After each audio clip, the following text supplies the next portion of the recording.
I'm Aaron from PhoneDog.com. This is Sprint's Galaxy S3. Let's have a look in the review.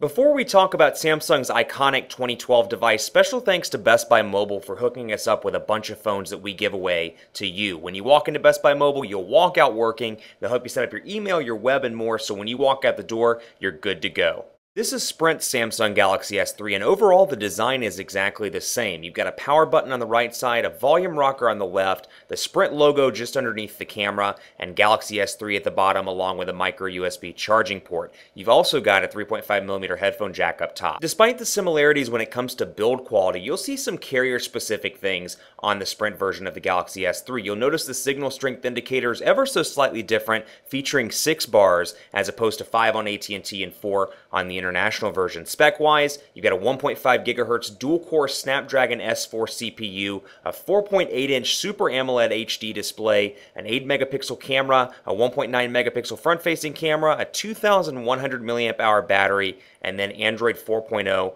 with the new version of TouchWiz. Now you have some Sprint-specific applications here: Wallet, Visual Voicemail, Sprint Hotspot, Sprint Zone, and more on this device, so it makes it its own when it comes to Sprint as opposed to other carriers. You're also going to see Flipboard on this device, which is a really nifty application that right now is exclusive. Flipboard allows you to aggregate all the content that matters to you, so you can see cover stories that involve technology, politics, and more, or in this case, watch out Pandora, Spotify just introduced a new streaming service. Moving over to input, you'll see that same Samsung keypad that you're familiar with on previous Samsung devices. Now, it's been improved, as you can see here, and while I've been a pretty vocal advocate against Samsung's keyboard in the past, there are definitely some improvements on the Galaxy S3 version that make me really like it. That one carries over onto the Sprint one, and you can see in landscape mode, equally friendly. The transition effects are nice and fast, and because of a large display, it's going to be relatively easy to type on. Now you can change your input method here, although all that comes out of the box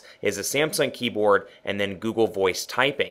The notifications bar has gotten an overhaul as well, and you can see some new settings up there like Wi-Fi, Bluetooth, GPS, the typical stuff, but they scroll over from side to side to reveal mobile data and more. Now you can go into settings and easily see those, and you can see that they're in that ice cream sandwich format that are grouped by personal, system, and more. Take a look at my international Galaxy S3 review for more on this, but I love the software features of this device. I can do a lot of cool things just by moving the phone, and then I have some cool hand motions like palm swipe to capture, where I can capture a screenshot, and you'll see at the top it says saving screenshot, and from there I can click on that and access those in the gallery. So all in all, the Samsung Galaxy S3 is a really well-rounded device, even with the US version having some different specs, like a different dual-core processor. I love features like the camera, where you can come in and choose options like burst shot or HDR, and particularly with burst shot, you can come in and choose best shot, and then you can take 8 pictures and choose your favorite out of the 8. It's one of the great features on the Galaxy S3, and it's coming soon to Sprint. Stay tuned for more coverage on the Galaxy S3 on PhoneDog.com, and in the meantime, hit me up on Twitter at PhoneDog_Aaron with questions.